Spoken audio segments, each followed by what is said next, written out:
Hello friends, welcome to Kuldeep education point. तो friends, ये हमारे आधुनिक भारत के इतिहास की क्लास सेकंड है और आज इस क्लास में जो हमारा टॉपिक चल रहा है सिख धर्म। सिख धर्म को आज हम इसमें जो हमारे 10 गुरु हैं सिख धर्म के, उनको आज हम कंप्लीट करेंगे।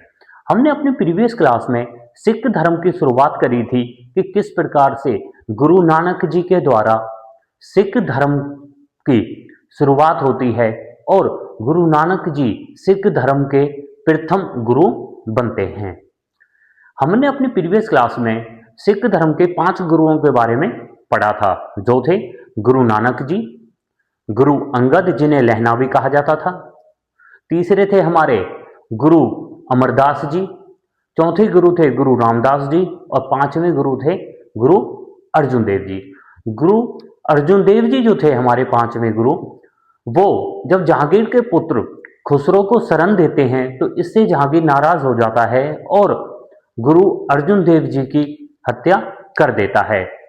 अर्जुन देव जी के बाद जो उनका उत्तराधिकारी व पुत्र जो छठे नंबर का हमारा सिख गुरु बनता है वो है गुरु हरगोविंद जी। तो हरगोविंद जी जो थे, जब हरगोविंद जी सिख गुरु बनाए जाते हैं या इन्हें जब सिख गुरु की गद्दी प्राप्त होती है तो इनकी आयु थी मात्र 11 वर्ष। 11 वर्ष की आयु में इन्हें सिख धर्म की गद्दी प्राप्त होती है। नेक्स्ट पॉइंट है हमारा कि गुरु हरगोविंद जी मुगल शासक जहांगीर और शाहजहां के समकालीन थे। मतलब जब सिख धर्म के जो हमारे छठे गुरु हैं हरगोविंद जी, जब इनका शासन का इनका कार्यकाल चल रहा था तो उसी समय जो मुगल शासक थे जहांगीर और शाहजहां, ये भी भारत में शासन कर रहे थे। नेक्स्ट पॉइंट आता है कि जिस प्रकार से अर्जुन देव जी ने सच्चा पातशाह की उपाधि धारण की थी, उसी प्रकार से हरगोविंद जी को भी सच्चा पातशाह कहा जाता था। नेक्स्ट पॉइंट है हमारा कि जब से जहांगीर के द्वारा अर्जुन देव जी की हत्या की गई थी, तब से जो हमारे छठे गुरु हैं हरगोविंद जी, इन्होंने सिखों को सैन्य अभ्यास करने की अनुमति दे दी थी। तो हमारा पॉइंट है कि सिखों के लिए सैनिक अभ्यास शुरू कर दिया गया था कि सिखों को भी शस्त्र अस्त्र का ज्ञान होना चाहिए। नेक्स्ट पॉइंट है हमारा कि गुरु हरगोविंद जी ने कीरतपुर नगर की स्थापना करी थी, जो है हमारा कश्मीर में। नेक्स्ट पॉइंट है कि गुरु हरगोविंद जी ने राजोचित चिन्ह छत्र शस्त्र व बाज धारण किए थे और सैनिक वेश पहनने का आरंभ भी किया था। दोबारा से देखिए कि हरगोविंद जी ने राजोचित चिन्ह छत्र व शस्त्र व बाज धारण किए थे और सैनिक की वेशभूषा, मतलब सैनिक के जो अस्त्र शस्त्र और उनकी जो वेशभूषा होती थी उसको भी पहनना आरंभ कर दिया था। नेक्स्ट पॉइंट है हमारा कि गुरु हरगोविंद जी ने 12 फीट ऊंचे तख्त अकाल बंगा की स्थापना की थी अमृतसर में। अगर ये पूछ लिया जाता है कि वह कौन से गुरु थे जिन्होंने तख्त अकाल बंगा की स्थापना की थी, तो वो की थी गुरु हरगोविंद जी ने और ये की थी अमृतसर शहर में। नेक्स्ट पॉइंट आता है हमारा कि अमृतसर शहर की जो किलेबंदी की थी वो की थी हरगोविंद जी ने। नेक्स्ट पॉइंट है हमारा कि जहांगीर जिन्होंने गुरु अर्जुन देव जी की हत्या की थी, तो जहांगीर ने गुरु हरगोविंद जी को ग्वालियर के किले में बंदी बना लिया था और जब हरगोविंद जी आजाद हुए थे तो ये कहा जाता है कि हरगोविंद जी ने अपने साथ 52 राजाओं को जिन्हें जहांगीर ने बंदी बना लिया था, उनको भी अपने साथ आजाद करवाया था। और ये जो घटना है जिसमें हरगोविंद जी ग्वालियर के किले में बंदी बनाए गए थे और हरगोविंद जी ने अपने साथ 52 राजाओं को भी मतलब आजाद करवाया था, इस घटना को बंदी छोड़ दिवस भी कहा जाता है। नेक्स्ट पॉइंट है हमारा कि शाहजहां ने लाहौर स्थित अर्जुन बावड़ी को मिट्टी से भरवाकर वहां एक मस्जिद का निर्माण करवाया था। मतलब कि लाहौर में एक बावड़ी थी, बावड़ी एक तालाब जैसा होता है, तो उस तालाब को शाहजहां ने लाहौर में स्थित एक अर्जुन बावड़ी को मिट्टी से भरवा दिया था और मिट्टी से उसको भरवाने के बाद वहां पर एक मस्जिद का निर्माण करवाया था शाहजहां ने। नेक्स्ट पॉइंट है हमारा कि हरगोविंद जी ने अपना जो उत्तराधिकारी नियुक्त किया था, मतलब इन्होंने जो अपने बाद जो सिख गुरु बनेगा 7वें नंबर का, उसको अपना पुत्र, अपने बेटे को नहीं, अपने पुत्र को नियुक्त किया था और इनके पुत्र का नाम था हर्राय जी। इनके पुत्र का नाम था हर्राय। हर्राय को इन्होंने अगला सिख गुरु नियुक्त किया था। नेक्स्ट पॉइंट है हमारा कि सिख जो थे, सिखों को मांस खाने की जो अनुमति दी थी वो दी थी गुरु हरगोविंद जी ने। नेक्स्ट पॉइंट है कि गुरु हरगोविंद जी का जो जन्म हुआ था वो 19 जून 1595 में हुआ था, वडाली क्षेत्र पंजाब में। नेक्स्ट पॉइंट है कि इनके पिता का नाम था गुरु अर्जुन देव जी और इनकी माता का नाम था गंगा जी। नेक्स्ट पॉइंट है कि गुरु हरगोविंद जी ने मिरी व पिरी की परंपरा शुरू की थी।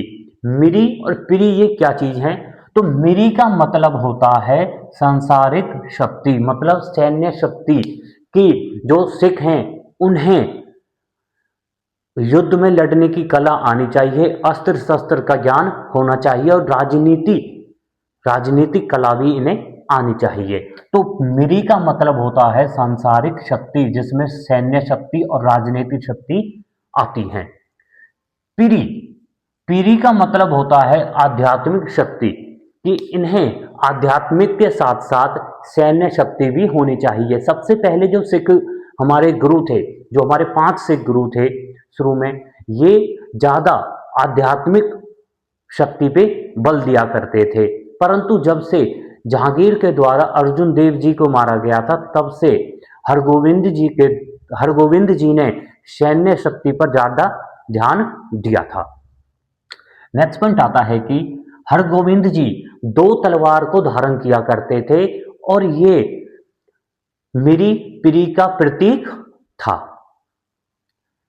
नेक्स्ट पॉइंट आता है हमारा कि सिखों ने, जो सिख धर्म के अनुयायी थे, सिखों ने घुड़सवारी, तलवारबाजी और युद्ध कला का प्रशिक्षण शुरू कर दिया था। नेक्स्ट पॉइंट है कि गुरु हरगोविंद जी के मुगलों के साथ कुछ युद्ध हुए थे। जैसे पहला युद्ध है हमारा अमृतसर का युद्ध, दूसरा युद्ध है रोहिला का युद्ध और तीसरा युद्ध है करतारपुर का युद्ध। नेक्स्ट पॉइंट है हमारा कि सिख धर्म को आध्यात्मिक से संगठित शक्ति बनाया था। जैसा मैंने बताया था कि सबसे पहले जो सिख धर्म था वो आध्यात्मिक मार्ग पर चल रहा था, परंतु जहांगीर जब अर्जुन देव की हत्या कर दी जाती है तो सिख धर्म जो था वो संगठित व सैन्य शक्ति के रूप में उभरकर सामने आता है। नेक्स्ट पॉइंट है कि हरगोविंद जी की जो मृत्यु होती है वो 1644 ईस्वी में हुई थी। तो ये थे हमारे सिख धर्म के छठे गुरु, जो थे गुरु हरगोविंद जी। उसके बाद आता है हमारा 7वां गुरु, और 7वां गुरु जो था वो हरगोविंद जी का पौत्र था, जिसका नाम था गुरु हर्राय जी। और गुरु हर्राय जी जो थे वो 1644 से 1661 ईस्वी तक सिख धर्म के 7वें गुरु बनकर रहे थे। पहला पॉइंट है हमारा कि इन्होंने भी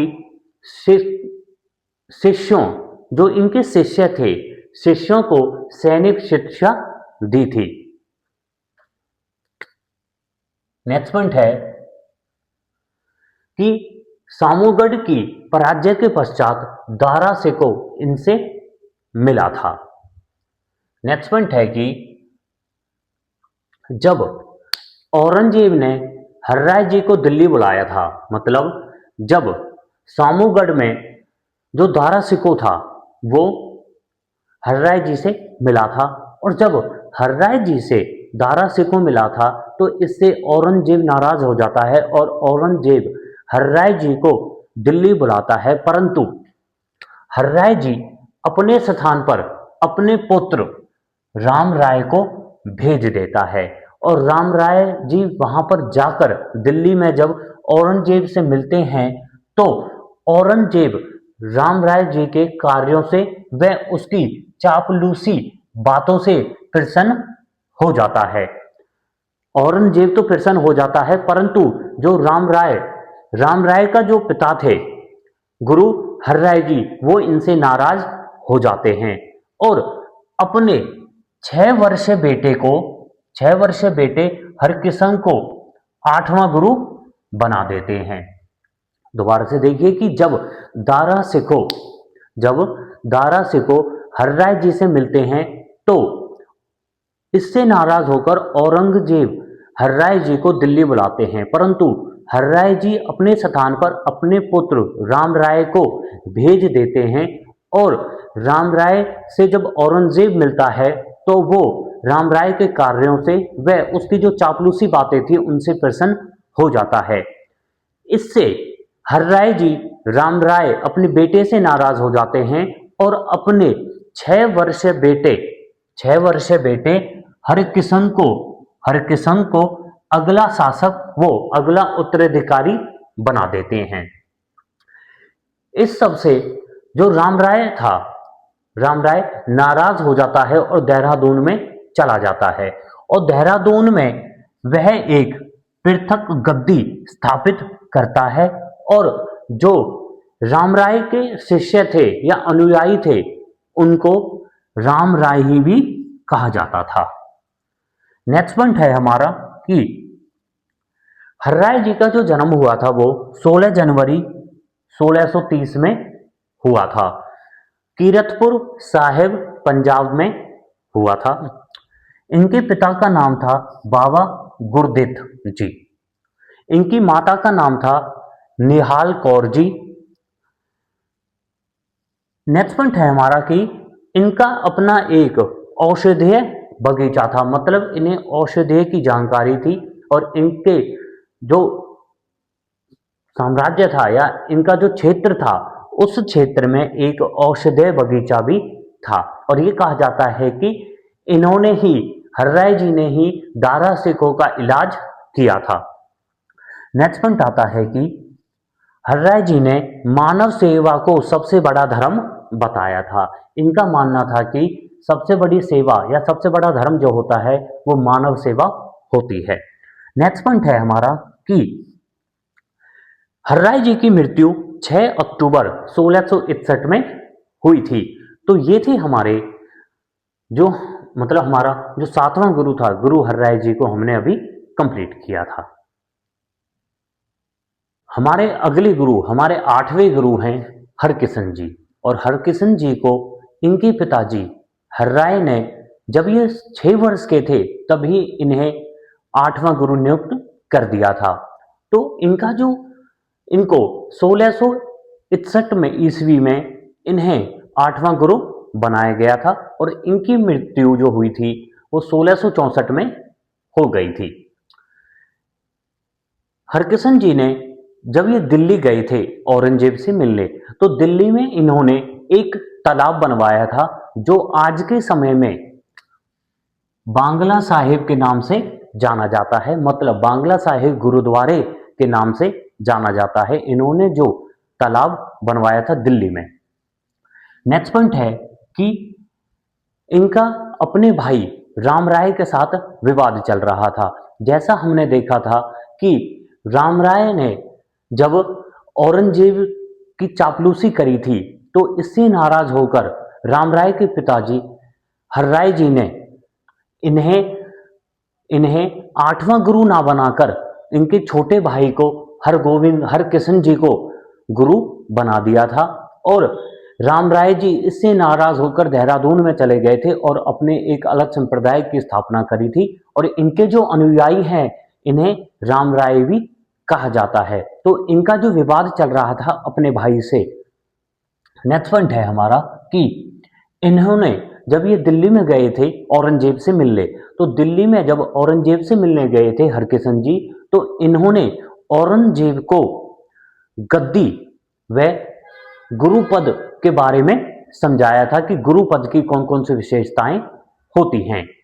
नेक्स्ट पॉइंट है हमारा कि हरकिशन जी ने जो अपना उत्तराधिकारी वह जो सिख धर्म का 9वां गुरु नियुक्त किया था वो था गुरु तेज बहादुर जी। गुरु तेज बहादुर जी को इन्होंने 9वां गुरु नियुक्त किया था। नेक्स्ट पॉइंट है हमारा कि सबसे कम उम्र में ये गुरु बने थे।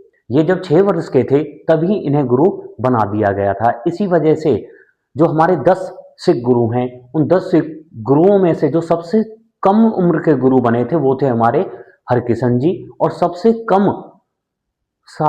सबसे कम वर्ष तक जो गुरु रहे थे वो भी हमारे हरकिशन जी हैं, इसलिए इन्हें बाल गुरु भी कहा जाता है। नेक्स्ट पॉइंट है हमारा कि इनका जो जन्म हुआ था वो 7 जुलाई 1656 ईस्वी में किरतपुर स्थान पर जो पंजाब में है वहां पर हुआ था। नेक्स्ट पॉइंट है कि इनके पिता का नाम था हर राय जी और इनकी माता का नाम था किशन कौर जी और इनके भाई का नाम था राम राय। नेक्स्ट पॉइंट है कि इन्होंने हरकिशन जी ने जाति पाति व अहंकार का विरोध किया था, मतलब ये भी जाति पाति के आधार पर जो भेदभाव होता था उसके विरोध में थे। नेक्स्ट पॉइंट आता है कि गुरु बनने से पहले इन्होंने बाबा बाकले कहा था। कुछ ग्रंथों में व कुछ किताबों में ये कहा जाता है कि बाबा बाकले का मतलब है कि जो सिख धर्म के 9वें गुरु बनेंगे वो बाकले क्षेत्र से होंगे और जो गुरु तेज बहादुर जी के स्थान है जो इनका गांव है वो भी बाकला बताया जाता है।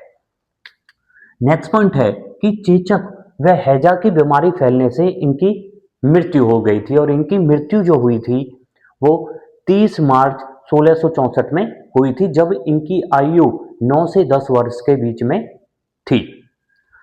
ज्यादातर जो माना जाता है कि इनकी मृत्यु हुई थी, इनकी मृत्यु ज्यादातर चेचक की बीमारी के कारण हुई थी।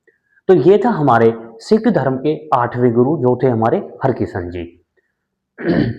हमारे जो 9वें गुरु आते हैं वो है हमारे गुरु तेज बहादुर जी और गुरु तेज बहादुर जी को 1664 में गुरु बना दिया गया था और इनकी मृत्यु 1675 में हुई थी। तो ये 1664 से लेकर 1675 तक सिख धर्म के 9वें गुरु के रूप में रहे थे। इनके पिता का नाम था हरगोविंद जी। हरगोविंद जी जो सिख धर्म के 6ठे गुरु बने थे उनके ये पुत्र थे। इनकी माता का नाम था नानकी जी।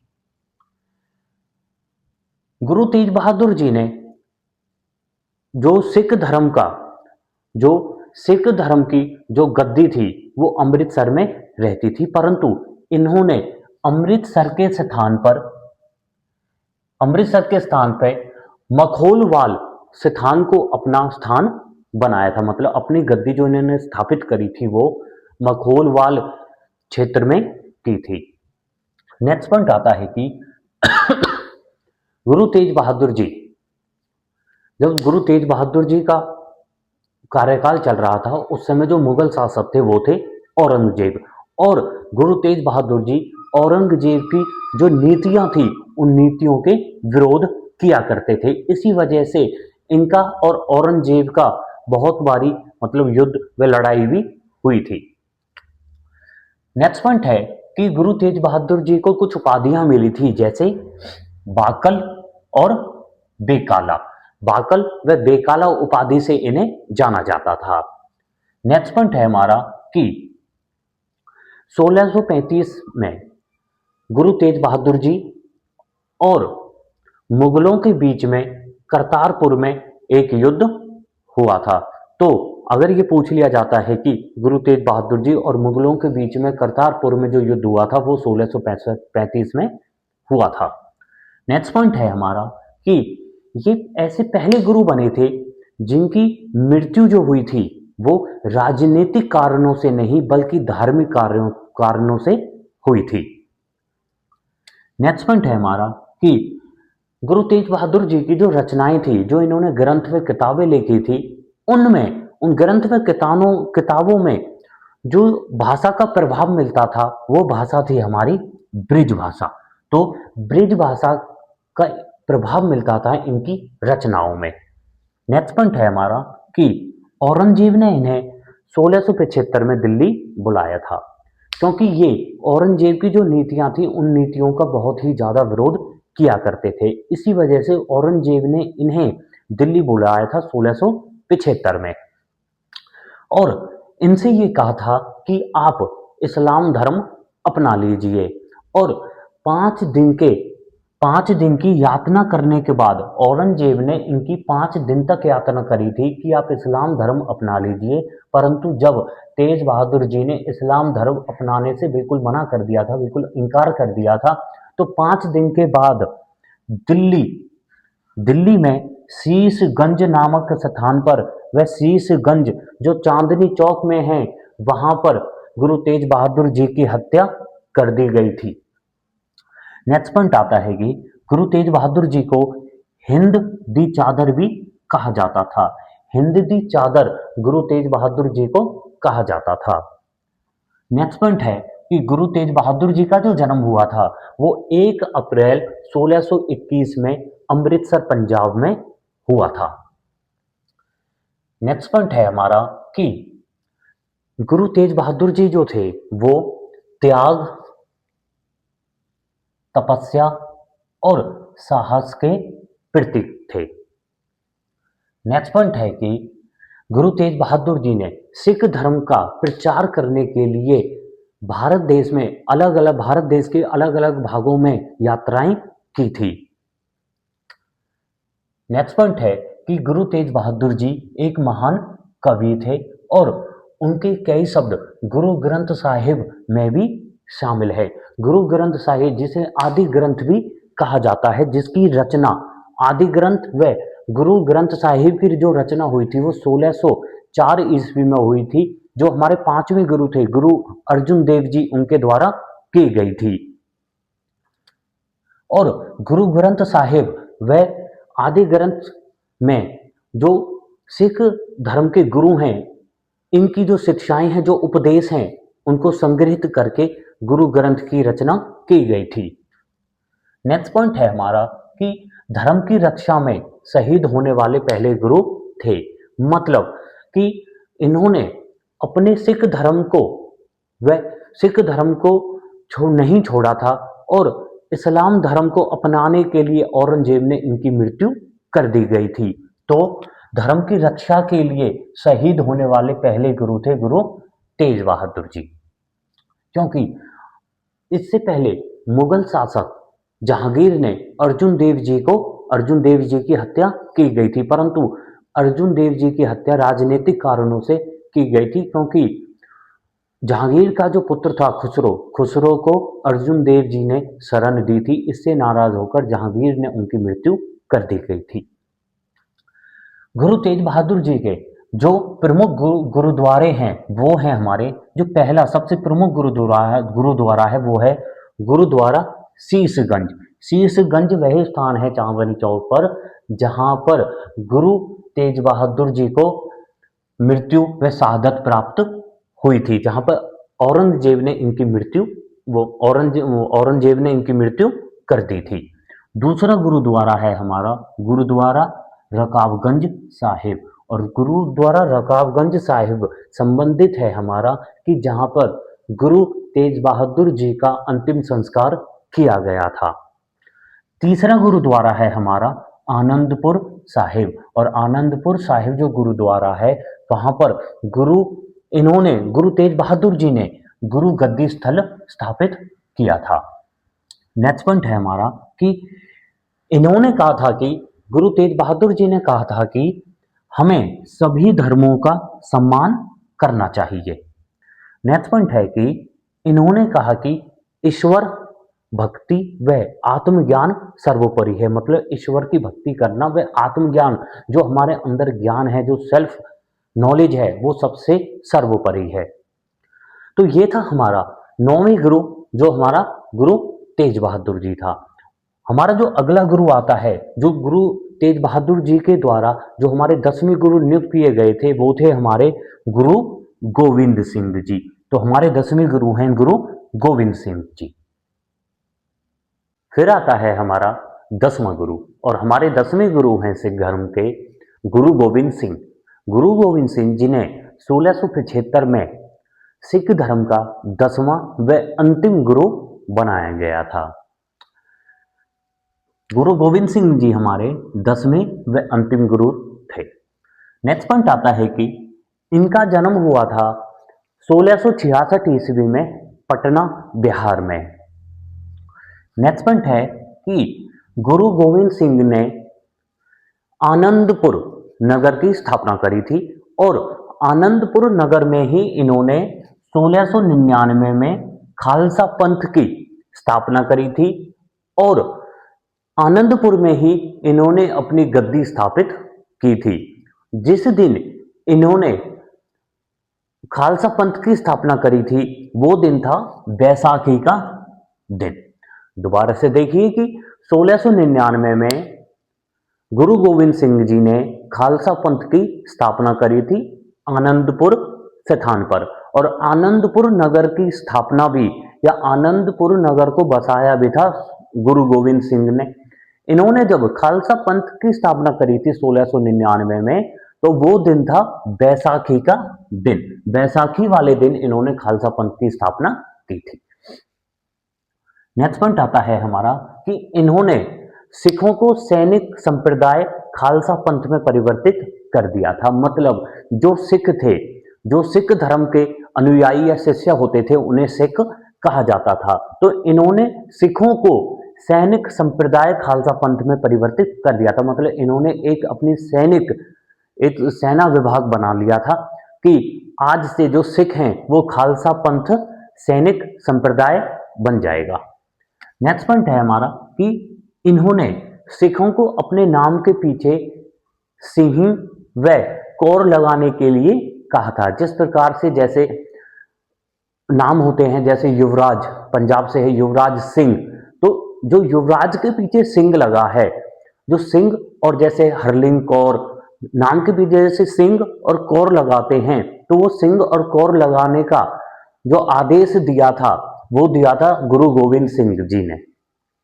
नेक्स्ट पॉइंट आता है हमारा कि गुरु गोविंद सिंह जी ने 5 वस्तुएं कि हर सिख व सरदार जी को ये बोला था कि आप 5 वस्तुएं व 5 करार, 5 करार व 5 वस्तुएं अपने पास रखने के लिए कहा था। और ये 5 वस्तु हैं जैसे केश,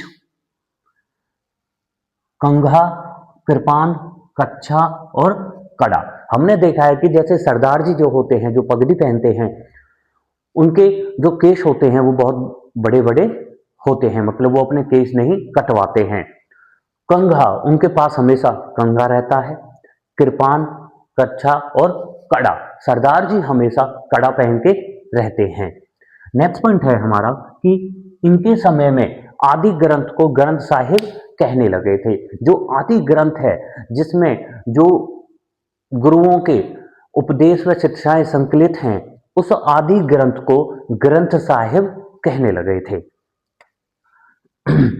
नेक्स्ट पॉइंट है हमारा कि इनके विचारों को, जो गुरु गोविंद सिंह जी के शिक्षा व विचार थे, जो इनके उपदेश थे, उन उपदेशों को व विचारों को 10म पातशाह का ग्रंथ भी 10म पातशाह का ग्रंथ में संकलित किया गया था। और जो ये 10म पातशाह का ग्रंथ है, यही ग्रंथ है आदि ग्रंथ। मतलब आदि ग्रंथ को गुरु गोविंद सिंह जी के काल में 10म पातशाह का ग्रंथ भी कहा जाता था, जिसमें इनके गुरु गोविंद सिंह जी के शिक्षा व उपदेश संकलित थे। नेक्स्ट पॉइंट आता है कि गुरु गोविंद सिंह जी ने हिमाचल प्रदेश में पाओंटा नगर की स्थापना की थी। हिमाचल प्रदेश में पाओंटा नगर की स्थापना की थी गुरु गोविंद सिंह जी ने, और इसी नगर में इन्होंने एक ग्रंथ की रचना करी थी जो था कृष्णा अवतार। कृष्णा अवतार ग्रंथ की रचना इन्होंने पाओंटा हिमाचल प्रदेश नगर में की थी। नेक्स्ट पॉइंट आता है हमारा कि इन्होंने गुरु गोविंद सिंह जी ने पाहुल प्रणाली की शुरुआत की थी। नेक्स्ट पॉइंट है कि गुरु गोविंद सिंह जी ने वैसे तो बहुत सारे गुरुद्वारे बनवाए थे, परंतु हुजूर साहिब गुरुद्वारा गुरु गोविंद सिंह जी ने बनवाया था। और गुरु गोविंद सिंह जी वह जैसे तेज बहादुर सिंह गुरु थे हमारे, और भी जो सिख धर्म के गुरु हैं, इनके जो ज़्यादातर गुरुद्वारे मिलते हैं वो हरियाणा, पंजाब, दिल्ली में, इन क्षेत्रों में ज़्यादा मिलते हैं। हरियाणा वाले जो गुरुद्वारे हैं उनको जब हम हरियाणा जी के करेंगे तो उसमें डिटेल में पढ़ेंगे। गुरु गोविंद सिंह जी की जो आत्मकथा थी, इनकी आत्मकथा को विचित्र नाटक भी कहा जाता है, या विचित्र नाटक जो ग्रंथ है उसमें गुरु गोविंद सिंह जी की जीवनी व जीवन के बारे में हमें जानकारी मिलती है। नेक्स्ट पॉइंट है हमारा कि गुरु गोविंद सिंह जी ने चंदी दीवार नामक पुस्तक की रचना की थी। नेक्स्ट पॉइंट आता है कि गुरु गोविंद सिंह जी के द्वारा कुछ किले बनवाए गए थे। वो किले हैं हमारे, पहला किला है आनंदगढ़ का किला, दूसरा किला है केशवगढ़ का किला, तीसरा किला है लोहगढ़ का किला, और चौथा किला है फतेहगढ़ का किला। तो ये चार किले हैं जिनको मतलब गुरु गोविंद सिंह जी ने बनवाया था। नेक्स्ट पॉइंट है हमारा कि पाहुल त्योहार की जो शुरुआत की थी, पाहुल त्योहार की शुरुआत की थी गुरु गोविंद सिंह जी ने। नेक्स्ट पॉइंट है कि आदि ग्रंथ का पुनर्संकलन करवाया था गुरु गोविंद सिंह जी ने, और आदि ग्रंथ को ग्रंथ साहिब व गुरु गोविंद सिंह जी के काल में इसको दसम पातशाह का ग्रंथ भी कहा जाता था। आदि ग्रंथ की जो रचना हुई थी वो पांचवें गुरु अर्जुन देव ने करवाई थी। 1604 ईस्वी में इन्होंने ये रचना करवाई थी। और आदि ग्रंथ में जब इसकी रचना हुई थी 1604 में, तो जो 5 गुरु थे सिख धर्म के, जो पहले 5 गुरु थे, उनकी जो शिक्षाएं और उपदेश हैं इस ग्रंथ में संकलित थी।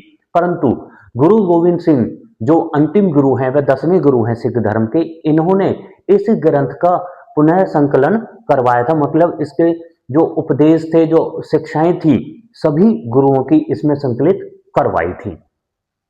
नेक्स्ट पॉइंट आता है कि गुरु गोविंद सिंह जी के द्वारा कुछ युद्ध लड़े गए थे मुगल शासक के द्वारा व कुछ पहाड़ी राजाओं के द्वारा भी। जैसे पहला युद्ध आता है हमारा भंगानी का युद्ध, और भंगानी का जो युद्ध हुआ था ये 1688 ईस्वी में हुआ था। और यह युद्ध भंगानी क्षेत्र हिमाचल प्रदेश में हुआ था। और गुरु गोविंद सिंह जी ने यह युद्ध पहाड़ी राजा बिलास व कागड़ा व अन्य राजाओं के विरोध में लड़ा था। और भंगानी के युद्ध में गुरु गोविंद सिंह जी का जो साथ दिया था वो दिया था पीर बुधू शाह ने। पीर बुधू शाह ने गुरु गोविंद जी का साथ दिया था भंगानी के युद्ध में, जो 1688 ईस्वी में लड़ा गया था। दूसरा युद्ध आता है हमारा आनंदपुर साहब का प्रथम युद्ध। और आनंदपुर साहब का प्रथम युद्ध जो हुआ था वो 1701 ईस्वी में हुआ था। और इस युद्ध में गुरु गोविंद सिंह जी और मुगल सेना व पहाड़ी सेना के बीच में हुआ था।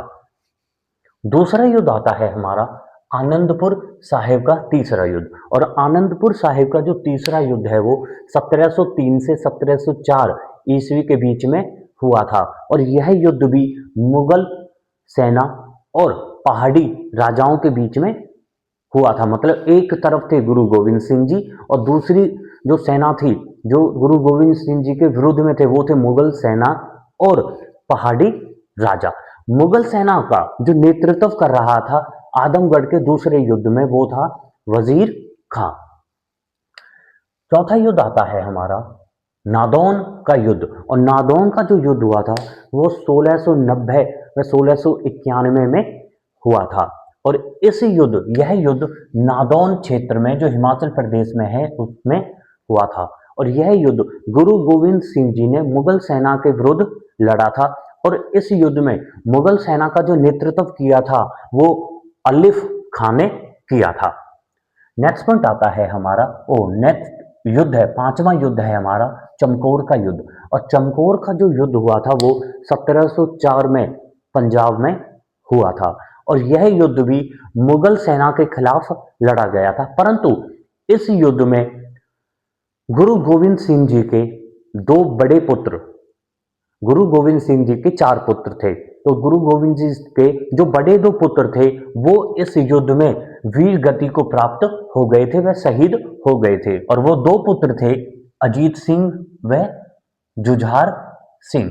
अजीत सिंह और जुझार सिंह जो गुरु गोविंद सिंह जी के 2 पुत्र थे वो चमकौर के युद्ध में जो पंजाब में लड़ा गया था उसमें वीर गति को प्राप्त हो गए थे। छठा युद्ध आता है सरहिंद का युद्ध। और सरहिंद का युद्ध 1704 व 1705 में लड़ा गया था। और यह सरहिंद क्षेत्र पर लड़ा गया था। इस युद्ध में भी जो गुरु गोविंद सिंह जी के 2 छोटे पुत्र थे, 2 मतलब 4 पुत्र थे, 2 तो चमकौर के युद्ध में वीरगति को प्राप्त हो गए थे और 2 जो छोटे पुत्र बचे थे वो सरहिंद के युद्ध में वीरगति को प्राप्त हो गए थे। इस युद्ध में उनके जो छोटे पुत्र थे 2, जोरावर और फतेह सिंह, जोरावर और फतेह सिंह को दीवार में जिंदा चुनवा दिया गया था। 7वां युद्ध आता है हमारा मुक्तसर का युद्ध। और मुक्तसर का युद्ध 1705 पंजाब में हुआ था। 8वां युद्ध आता है हमारा खिरदाना का युद्ध। और खिरदाना का युद्ध भी 1705 में हुआ था। जब ये सारे युद्ध हो गए थे गुरु गोविंद जी के साथ, और गुरु गोविंद जी ने अपने जो 4 पुत्र थे वो चारों पुत्र इनके युद्धों में वीर गति को प्राप्त हो गए थे। तो आगे चल के गुरु गोविंद सिंह जी ने मुगल सेना व मुगल जो शासक था उसके साथ, जो औरंगजेब शासक था उसके साथ संधि कर ली थी। और इस संधि जो ये संधि हुई थी मुगलों और सिखों के बीच में, या गुरु गोविंद सिंह जी के साथ जो ये संधि हुई थी, इस संधि से कुछ लोग असंतुष्ट थे, मतलब खुश नहीं थे। तो गुरु गोविंद जी सिंह की जो मृत्यु हुई थी वो नांदेड़ व नांदेड़ क्षेत्र व नांदेड़ जो गोदावरी नदी के तट पर है मध्य प्रदेश में, उसके 1708 में एक पठान अजीम व वजीर, जिसका नाम था अजीम खान या फिर वजीर खान ने की थी, क्योंकि इन्होंने मुगलों के साथ संधि कर ली थी। दोबारा से देखिए कि जब गुरु गोविंद सिंह जी ने मुगलों के साथ संधि करी थी तो मध्य प्रदेश में गोदावरी नदी के तट पर नांदेड़ क्षेत्र में 1708 में एक पठान जिसका नाम था अजीम खान या फिर वजीर खान ने गुरु गोविंद सिंह जी की हत्या कर दी गई थी, क्योंकि वो खुश नहीं था कि जो संधि हुई थी मुगलों और सिखों के बीच में, जहां पर इस क्षेत्र पर नांदेड़ या फिर नांदेड़ क्षेत्र पर एक गुरुद्वारा बना गया था जिसका नाम था नांदेड़ गुरुद्वारा। और इसी क्षेत्र पर गुरु गोविंद सिंह जी की समाधि बनवाई गई थी। और नांदेड़ जो गुरुद्वारा बनवाया गया था, इस गुरुद्वारे को बहुत ही पवित्र माना जाता है। तो फ्रेंड्स, ये थे हमारे सिख धर्म के 10 गुरु जिनको हमने कंप्लीट किया है। हम सिख धर्म इसके बाद कोई भी गुरु नहीं बना गया था। जो आदि ग्रंथ है जिसकी रचना गुरु अर्जुन देव ने करी थी, जिसमें 10 गुरुओं की शिक्षा और उपदेशों को संकलित करके रखा गया था, इसको ही आदि ग्रंथ को ही आगे गुरु माना गया था। परंतु जो सिख धर्म व सिख सेना थी, इसका जो नेतृत्व किया था वो किया था गुरु गोविंद सिंह जी के शिष्य था बंदा बहादुर। तो बंदा बहादुर ने सिख सेना व सिख जो लोग थे उनका नेतृत्व किया था। तो हम अपनी नेक्स्ट वीडियो में बंदा बहादुर जी के बारे में पढ़ेंगे। Thank you.